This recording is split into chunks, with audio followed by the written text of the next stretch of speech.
Mi sada iz Splita odlazimo uživo do Rijeke gdje nas putem Zooma očekuje Vitomir Maričić, svestrani sportaš, svjetski prvak u ronjenju na dah, instruktor ronjenja, borac za očuvanje prirode, ali i plućni rehabilitator koji pomaže post-covidnim pacijentima. Dobar dan i dobrodošli.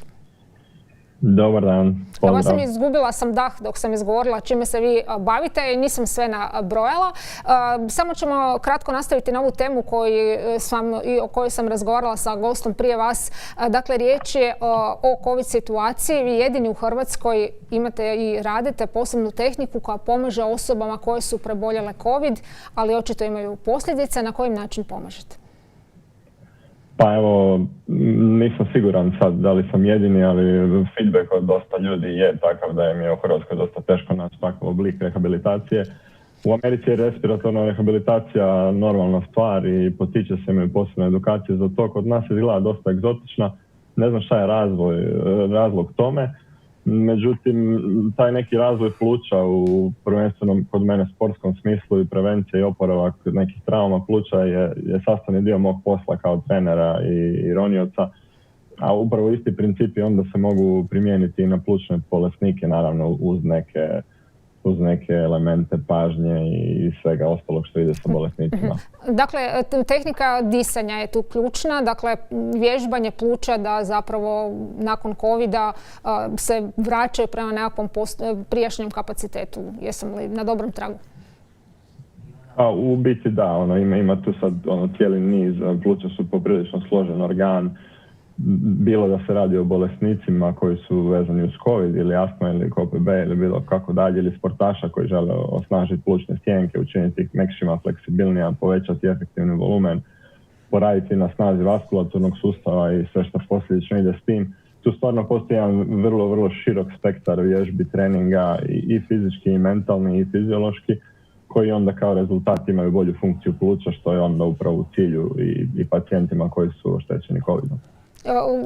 Kakav je feedback, kakav je interes? Znaju li uopće ljudi da mogu se na taj način pomoći? Gdje se mogu javiti ako žele takav tretman? Pa interes je sve veći zbog načina kako je sada trenutna situacija. Najčešće se Zoomom nešto izdogovaramo, tako da ako neko ima nekakvih problema i ograničenje da ostaje kući, može se javiti, mogu ga ubaciti u neku grupu i možemo početi, pa će sami vidjeti kakav je feedback. Za sada je dobro, ljudi brzo reagiraju.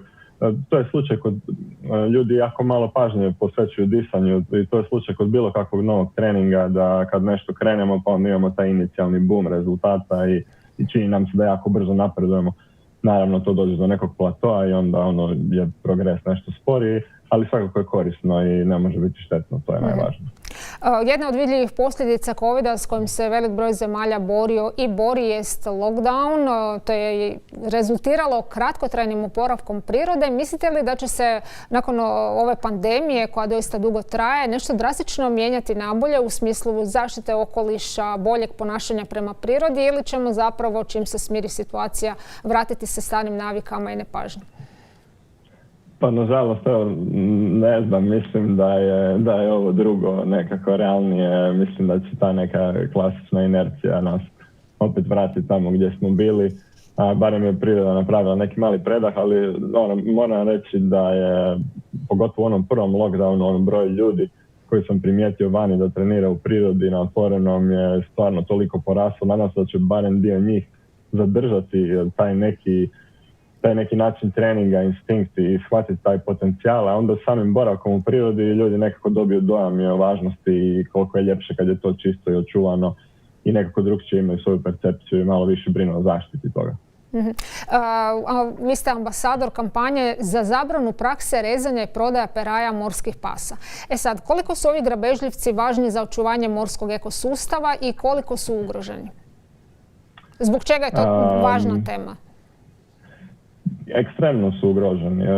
Ljudi to jako podcjenjuju i misle da je more neuništivo i da morski psi ne mogu biti ugroženi, doživljavaju kao neke zločeste predatore. Oni su ekstremno ugroženi. Oko 100 milijuna morskih pasa svake godine samo od skidanja peraja. To je stvarno brutalna praksa u kojoj se njima režu peraje na živo i njih se baca u more, najčešće da se utope. jer je lakše transportirati peraju, a oni nisu zanimljivi previše zbog ničeg, samo zbog te peraje koja je neki statusni simbol na Dalekom istoku.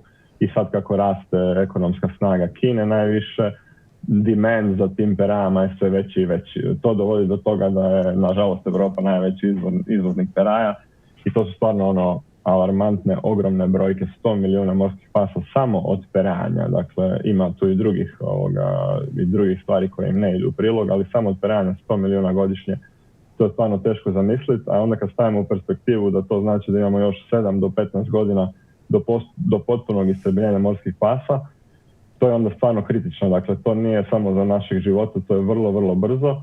A šta to znači za ekosustav? Posljedice su stvarno velike. Shark Savers je proveo jednu studiju u Atlantiku gdje je stradalo gotovo do istrebljenja 11 vrsta morskih pasa.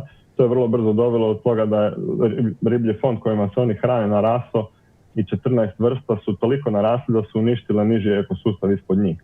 Naravno, posljedično i oni su stradali. Dakle, ekosustav je delikatna stvar balansa, ne možemo maknuti najvažniji dio apex predatora kao što je morski pas i očekivati da se ništa neće dogoditi. To ima grozne posljedice i mislim direktno vodi u izumiranje mora, a to onda ima i ogromnu posljedicu na naš život. Građani u ovom trenutku mogu potpisati peticiju Europske građanske inicijative. Gdje to mogu pronaći, gdje se mogu potpisati i što kad se skupe ti potpisi, koje su neke daljnje akcije te inicijative? Pa, dakle, web stranica gdje se skupljaju potpisi, odnosno koja usmjerava na europsku stranicu gdje se skupljaju potpisi, gdje se treba registrirati kao građan Europske unije, www.stop-finning-eu.org. Tamo sve piše, sve upute su tamo, samo treba biti upisati svoje prezime i dati svoj glas na inicijativu. Hrvatska jako loše trenutno stoji, imamo 300-tinjak potpisa, treba nam nekih 8.000 da pređemo prag za Hrvatsku. U trenutku kada se skupe ti potpisi do kraja godine, onda to ide na Europski parlament kao prijedlog o tome da se zabrani takva praksa u Europskoj uniji. Neće se zabraniti lov morskih pasa kompletno, samo će se morati iskoristiti ostatak tijela životinje, što će drastično smanjiti broj ulovljenih morskih pasa, čisto zbog fizičke prirode skladištenja njihovih tijela. Gospodine Maričiću, u svakom slučaju nismo se stigli dotaknuti i vašeg izbora onim uđim čime se bavite, to je ronjenje na dah, da spomenemo, vi ste svjetski prvak. Samo kratko, kako uopće trenira toj COVID situaciji? Vrlo kratko jer imamo i program uživo. Biti svjetski rekorder sam ne prvak trenutno. Pa mislim kao i svi ostali sportovi, moram reći da moram pohvaliti organizaciju kod nas i dosta dobro je to omogućeno sportašima da ipak treniraju, a i koje snalažljivi uvijek će naći način da trenira. Hvala vam puno na današnjem gostovanju i ovim svim informacijama. Hvala, čao.